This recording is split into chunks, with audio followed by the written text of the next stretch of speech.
وعباد الرحمن الذين يمشون على الأرض هونا وإذا خاطبهم الجاهلون قالوا سلاما والذين يبيتون لربهم سجدا وقياما والذين يقولون ربنا اصرف عنا عذاب جهنم إن عذابها كان غراما. انتوا شايفين نسمة الهوا الجميلة اللي في الجو دي بجد؟ يعني شايفين الشجر اللي بيتحرك ده؟ انا لما بحس بقى بنسمة الخريف القمر الفظيعة دي وبشوف كده الشجر بيتحرك، اللي هو طول الصيف قدامي ما فيهوش ورقة شجر واحدة بتتحرك، مش عايزة اقول لكم الجو ده قد ايه بيحسن نفسيتي. عايزة اقول لكم يا بنات ان انا من الناس اللي بعشق الخريف، بعشقه. بموت في الشتاء وبموت في الربيع وبس، خلاص. يعني انا بالنسبة لي السنة هما التلاتة دول وكفى وزي الفل، وكانت هتبقى الدنيا حلوة جدا، بس في يعني سيزون كده رابع ومش هقول اسمه خالص عشان اصلا ما صدقت انه خلص يعني.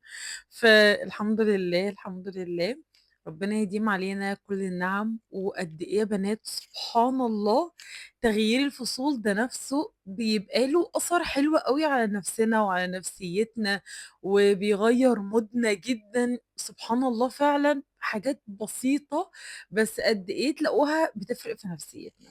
قولوا لي بقى مين زي كده بتحب تطبق الغسيل وهو على الحبل؟ بصوا يا بنات، انا عندي عموما الحاجات الطويله، يعني مش كل الغسيل، بس الحاجات الطويله زي الملايات ومفرش السفره والحاجات دي، انا بشوف ان احسن حل ليها ان انت تطبقيها وهي على الحبل كده، تديها تنفيضه محترمه، وكل ما تطبقي جزء تنفضي تاني. يعني انا مش عارفه هو في ايه، احنا بنربيها مش بنطبقها، بس مش مشكله. عايزه اقول لكم ان بحس انها بتطبق حلوه قوي بالطريقه دي. يعني بصوا، حتى انا طبقت الملايه وكمان بطبق المفرش، انا بحس ان دي اسهل طريقه من اني افضل واقفه وارفع ايدي لفوق عشان الحاجه تتفرد، وانا لو انا بعملها جوه يعني في الشقه، لا انا بحس هنا انها بتبقى مفروضه بطولها كده وبقدر ان انا اطبقها اسهل. ففي حد زيي ولا ايه؟ ازيكم يا حبايب قلب ساره، حبايبي واخواتي وصحابي وكل حاجه ليا.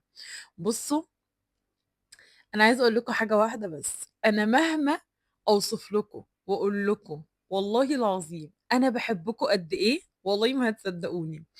انتوا مش غاليين على قلبي وبس، انتوا غاليين على قلبي وحبايب قلبي وبموت فيكم. ومش قادره اوصف لكم كلامكم وكومنتاتكم في الفيديو اللي فات. انا مش عارفه هتصدقوني ولا لا، بس انا والله يعني دمعت. قد ايه حسيت ان انا عندي عزوة، عندي اخوات وعندي صحاب بيحبوني من قلبهم بجد. كلامكم قد ايه اثر فيا وفرحني وحمسني وشجعني وخلاني بجد يعني قعدت اقول هو ايه الهبل اللي انا كنت بقوله ده؟ انا ازاي يبقى عندي قلوب جميلة كده وصافية ونظيفة بتحبني، وانا بفكر ان انا اسيب يعني اليوتيوب وما كملش. انا لو فعلا بكمل والله العظيم انا مكمله عشان كل بنت بتحبني من قلبها. ربنا يديمكم احلى نعمه في حياتي ويخليكم ليا يا رب. ويلا بينا بقى ندخل على فيديو النهارده. وطبعا من غير ما اقول، هو فيديو جامد جدا جدا ومش زي اي فيديو. فيديو النهارده هعيش معاكم روتين يومي الكامل. والله العظيم يا جماعه احنا الستات غلابه، كل يوم بنتاخد غسيل ومكوى كده من اول ما نصحى من النوم. يعني نخلص غسلنا ندخل على الاكل نروق الاوض نكنس ننظف، بس هنعمل ايه؟ دي سنة الحياة وربنا ما يقطع لنا عادة ابدا في بيوتنا. يوم ما بيحصل لنا مشكلة صغيرة قد كده بنعرف قد ايه قيمة اليوم العادي اللي كان بيمر في حياتنا، واحنا نقعد نقول هي الايام كلها شبه بعض كده ليه؟ بس لما بيحصل لنا حاجة بنرجع نقول ايه؟ طب يا ريتها كانت دامت الايام اللي مش عجباني دي. احمد ربنا دايما على كل يوم بيعدي في حياتنا بحلو وبمره، الحمد لله انه بيعدي بخير وبسلام، وربنا ما يقطع لنا ابدا اي عادة حلوة بنعملها. النهاردة زي ما شفتوا كده بدأنا مع بعض بالغسيل، وأنا باحب دايمًا يا بنات ألِم الغسيل وقت الشمس. يعني عايزة أقول لكم على حاجة، أنا لو الدنيا ضلِّمت ما باشيلش الغسيل خالص، لإني باحسه بيبقى مندّي، فيه ريحة مش كويسة، ما أعرفش ليه، بس أنا دايمًا أحب أوي إن أنا ألِم الغسيل وقت الساعة 15:00 الساعة 16:00 في الوقت ده ما بتبقاش الشمس حامية أوي برضه ومش حَر أوي، فباحس الوقت ده مثالي. وبرضه يعني أنا لو هانشر غسيل يا في الوقت ده، يا باحب أنشر بقى بالليل وقت الفجر كده قبل ما أنام، الساعة 13:00 كده في الوقت ده، باحب برضه جدًا أنشر في الغسيل. خلّصنا الغسيل بتاعنا وزي ما قُلت لكم يا حلوين، إحنا بنلِم الغسيل بتاعنا وبنطبّقه على طول قبل ما أعمل أي حاجة. ما تشيليش الغسيل من على الحبل غير في الوقت اللي أنتِ فاضية فيه، يعني ما ابقاش أنا متدربكة في المطبخ وباعمل أكل وورايا مليون حاجة وأروح ألِم الغسيل. طب وبعدين لمّيتِ الغسيل ليه؟ عشان أسيبه في الطبق والّا أسيبه على الكرسي ويفضل يتاخد منه وهو مكانه في الآخر يبقى لا اتطبّق ولا دخل الدولاب وعمل لي منظر مش كويس.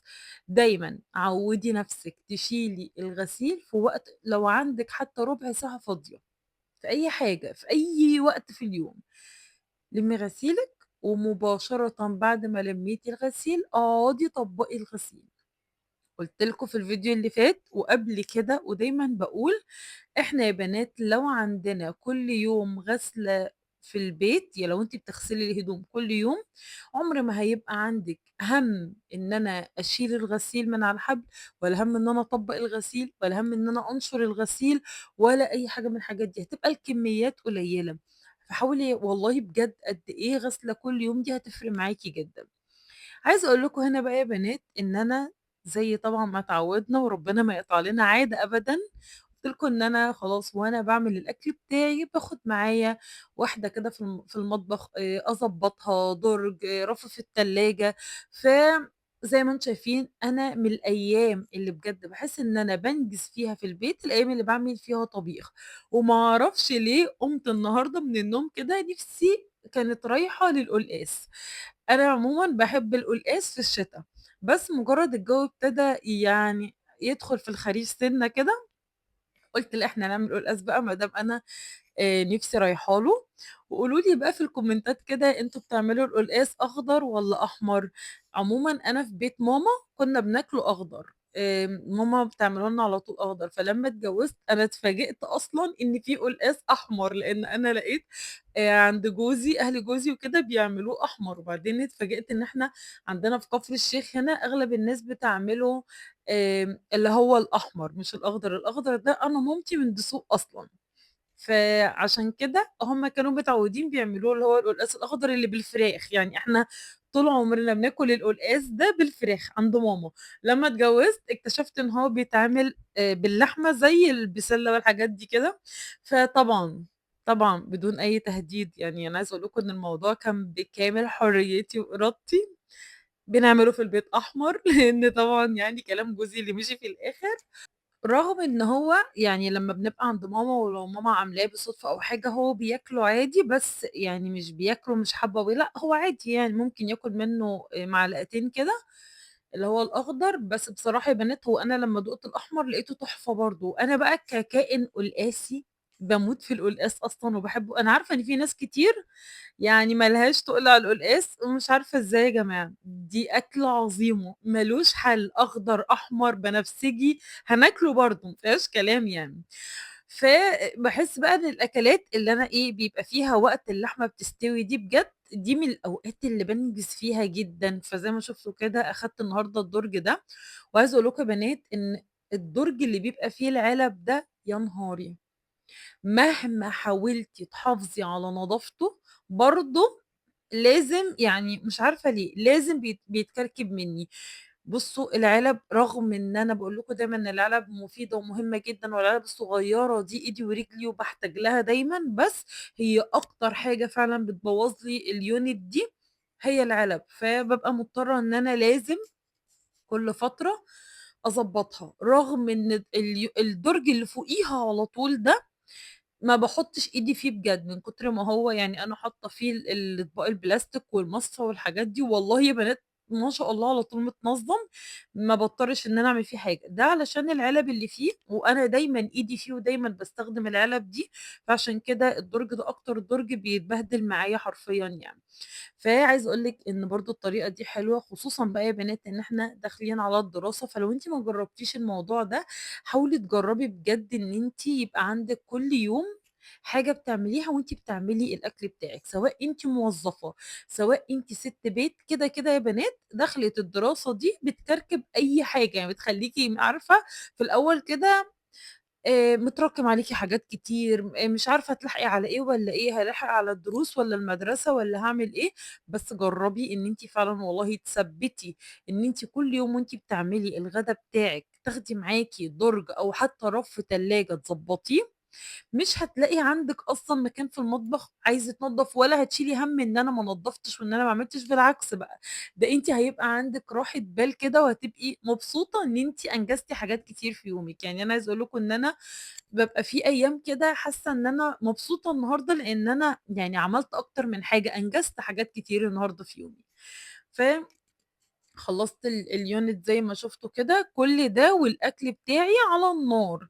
عايزة أقول لكم بقى يا بنات إن كل فيديو إن شاء الله من الفيديوهات الجاية هاتكلم معاكم على شوية حاجات قد إيه فرقت معايا في تنظيم فترة الدراسة يا بنات. أنا زيكم كنت من الناس اللي باتوه وباضيع جدًا وقت الدراسة ده وتُقع منّي حاجات، كنت أيام بانسى التمرين، أوقات بانسى ميعاد درس، أوقات الولاد جايين من المدرسة ما لحقتش أعمل غدا، بجد كنت باتحط في المواقف دي. ما فيش غير حاجة واحدة بس اللي بجد يا بنات أنقذتني، عارفين هي إيه؟ إن أنا بدأت كل يوم قبل ما أدخل أنام أمسك ورقة وقلم واكتب كل المهام اللي عندي تاني يوم. في ناس كتير بتعتمد على إنها لأ أنا فاكرة وعارفة أنا عندي إيه وكل ده، بس والله يا بنات ما تحاولوش، لازم حاجة هتُقع منِّك. طَب عارفة لو حاجة ما وقعتش منِّك، الترتيب هيضيع منِّك حاجة في الترتيب. هاكمّل معاكم بس أقول لكم دلوقتي أنا باعمل إيه. طبعًا القلقاس ما يبقاش قلقاس من غير التقلية الفظيعة اللي ريحتها بتجيب آخر الشارع دي.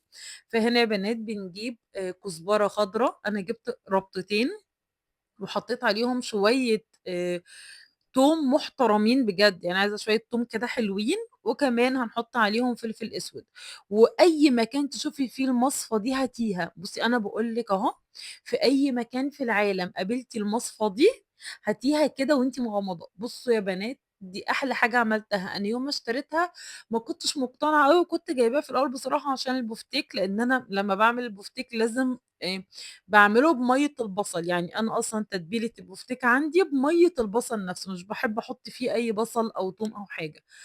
فيا بنات أنا كنت جايباها أساسًا للبوفتيك، بس دي نفعتني أمّا باجي أعمل الكفتة، أمّا باجي أعمل زي دلوقتي كده التقلية بتاعة القلقاس، بابقى عايزة أصفّي الأول الحاجات دي الخضار ده من المَيّة، فلأ خطيرة المصفى دي لو شُفتيها بجد في أي مكان هاتيها. بُصّوا يا بنات هي بتخلّي لِك الحاجة اللي أنتِ بتصفّيها دي ما فيهاش نقطة مَيّة بجد. فعبقرية، فهاتوها، أنا جايباها من فترة والله مش فاكرة حتى كنت جايباها منين، هي قابلتني صدفة كده وجبتها وأنا غير مقتنعة، عارفين اللي هو أنا جبتها كده قُلت هتنفعني في البوفتيك وخلاص، بس طلعت يعني لقيت لها بعد كده استعمالات كتير وخطيرة ما لهاش حل بجد. هنا بقى أنا باعمل التقلية، أنا هنا زي ما شُفتوا باحب أصفّي الأول الخضرة على القلقاس نفسه، تنزّل المَيّة بتاعتها على القلقاس كده، وبعدين باحمّر بقى باعمل التقلية، باحمّر إيه، باعمل التقلية بتاعة القلقاس، والله لو أحلف لكم ريحته كانت جايبة لآخر الدنيا بجد والّا طعمه، أنتم مش متخيلين، أنا يمكن عشان ما باعملوش كتير وكانت نِفْسي رايحة له، فحسيت إنها أحلى مرّة عملتها فيه. فبُصّوا يا بنات لو أنتم ما جرّبتوش جرّبوا، والله بجد باحس إن إحنا بنزهق من الأكل اللي إحنا عارفينه، فإيه المشكلة لمّا نجرّب أكلة، وخصوصًا إن أنا بجد باقول لكم إنها حلوة أوي، يعني جرّبوها ومش هتخسروا حاجة. هي بيتعمل جنبها رُز أبيض، بس أنا هاورّيكم بقى حتّة حركة باعملها في الرُز، خلّتني يا بنات ما بارميش رُزّاية، تابعوا بس معايا باقول لكم الفيديو خطير، خطير النهارده. المهم هاكمّل لكم بقى من الحاجات اللي أنقذتني وقت الدراسة، هو إن أنا بقيت قبل ما أنام كل يوم باجيب ورقة وقلم وباكتب كل حاجة، حتى إني أشغّل الغسالة، أنتم متخيّلين؟ عندي بقى ميعاد دكتور، مواعيد دروس البنات.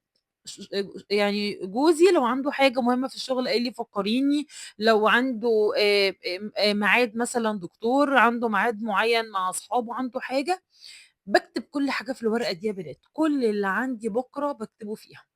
وبعدين باقوم من النوم الورقة دي أول حاجة بابُص فيها، أوقات بابقى كاتبة فيها مثلًا إن أنا هاشغّل الغسالة والبنات نازلين المدرسة الصبح ليه؟ عشان لو دخلت أريّح ساعتين فعلى ما أقوم من النوم تكون الغسالة خلّصت. تخيّلي أنتِ نسيتِ مثلًا تعملي الخطوة دي، فهتلاقي نفسِك هتقومي مثلًا من النوم لسه هتشغّلي، لأ أنا هاقوم من النوم أنشر على طول. والله أنا عارفة إنها حاجات تبدو بسيطة، بس هي بتفرق جدًا. أوقات مثلًا بابقى كاتبة فيها لأ هاتبِّل الفراخ يعني هانزّل الولاد بعدين مثلًا أتبِّل الفراخ، لأ هنا بكرة عندها دروس متأخّر مش هينفع نتجمّع، فبكرة هاعمل أكل فيه طبيخ، ليه؟ عشان مثلًا هي لمّا تيجي ما ابقاش أنا مضطرة إن أنا لسه هاقف أحمّر أو هاقف أقلي، لأ هي يا دوب هيبقى الطبق بتاعها يدخل مايكروويف، تسخّن الأكل بتاعها وتاكل. فدايمًا يعني باحاول أخلّي الأيام اللي مش هنتجمّع على الغدا فيها، مواعيد دروس البنات مثلًا مش هتناسب مواعيد الغدا اللي هنتغدى فيها، باحاول أعمل أكلة تبقى سهل إنها تتسخّن، فما أقفش أتعب كام مرّة، يعني مرّة وأنا باجهّز الأكل لينا، ومرّة تاني للي جاي من الدرس. بُصّي، أنتِ هتحسّي إنها حاجات بسيطة، بس لو طبّقتيها هي هتفرق معاكِ، هتنجز في الوقت. يعني الوقت اللي كنت هاقف مثلًا لو أنا عملت اليوم ده بانيه فبنتي عايزاني يا ماما أنا جاية من الدرس يالّا حضّري لي الأكل، فأنا هاقف لسه أحمّر بانيه وأسخّن وأعمل تخيّلي. لكن أنا مثلًا لو في اليوم ده عاملة بسلة أو عاملة قلقاس أو أي حاجة، هاحط لها الطبق بتاعها في منابها، وهي هتيجي يا دوب هتدخّل طبق الرز تسخّنه، طبق البسلة أو أي حاجة تسخّنه الطبيخ، وهتقعد تاكل وأنا مثلًا باذاكر مع أختها، ما قُمتش أصلًا من مكاني. أنتم فاهمين الفكرة في إيه؟ سهّلي على نَفْسِك على قد ما تقدري. هنا يا بنات باوريكم العلب دي كنت جايباها من Shein وخطيرة، أنا باوريها لكم عشان لو لقيتوها بجد طلعت حلوة أوي. أنا لمّا كنت باجيب النعناع أو الخضار عمومًا كنت باحطه في علب عريضة وكانت بتاخد مكان كبير أوي في التلاجة وهُم أصلًا يعني فاهمينّي مش الحاجات دي بتبقى بسيطة، يعني النعناع والحاجات دي أنا باجيب هي رابطة مش باجيب كميات يعني. فلقيت العلبة الطويلة دي إيه ده يا بنات دي اختراع، ما بتاخدش مكان لا في التخزين ولا بتاخد مكان في التلاجة أصلًا، وعجبتني حتى عايزة أقول لِك إن أنتِ لو حاطة في ال4 علب، يعني مثلًا لو أنتِ حاطة بقدونس، حاطة كزبرة، حاطة أي حاجة شبت، هتحطي ال4 علب كده فوق بعض، هم بجد مش هياخدوا مكان في التلاجة، فدي من الحاجات العبقرية اللي عجبتني جدًا. بُصّوا هي ما بتاخدش كميات كبيرة أوي، بس هي يا دوب هتاخد رابطة، يعني هتاخد مثلًا رابطة كزبرة، رابطة بقدونس. كده، هتاخد معاكِ رابطة نعناع، رابطة من كل حاجة. تعالوا بقى أقول لكم على الهاك الجامدة اللي باعملها في الرز. بُصّوا يا بنات أنا مامتي معلماني الطريقة دي من أول من قبل ما اتجوّز، يعني مش عايزة أقول لكم يعني من إمتى. وطبعًا بما إننا في أيام ربنا اللي يعلم بيها والرُزاية النهارده بقت بفلوس، فتعالوا أقول لكم على أسهل طريقة خلّتني ما بارميش حبّاية رُز. بُصّوا يا بنات أنا لو متبقي مني معلقتين رُز ما بارميهمش، باشيلهم في علبة مثلًا وباحطهم في التلاجة. تاني يوم بقى النهارده أنا هاعمل رُز مثلًا، لو أنا الرُز اللي بايت عندي من امبارح مثلًا ده رُز أبيض، فهاعمل إيه؟ باعمل يا بنات الرز اللي أنا هاعمله النهارده عادي، يعني أنا مثلًا في الأيام العادية باعمل كوباية رز، طيب أنا باقي عندي من امبارح نُص كوباية رز، فهاعمل إيه، هاعمل النهارده نُص كوباية رز بس، فباجيب الشعرية بتاعتي أحمّرها وباعمل معاها نُص كوباية الرز كإني باعمل الرز عادي خالص. الرز بتاعي أول ما يبدأ يدخل في السَوَى يعني خلاص استوى، بابدأ أجيب بقى الرز اللي بايت عندي من امبارح ده، باحط عليه شوية مَيّة سخنة وأقلّبه واخلّيه ما فيهوش حتّة مكلكعة، ما فيهوش أي حاجة، شوية مَيّة سخنة صغيّرين أفُكُّه بس كده من بعضه، إحنا بنقول أفرفطه، عارفين؟ نخلّيه كده كُلّه رُزّاية برُزّايتها لوحدها يعني.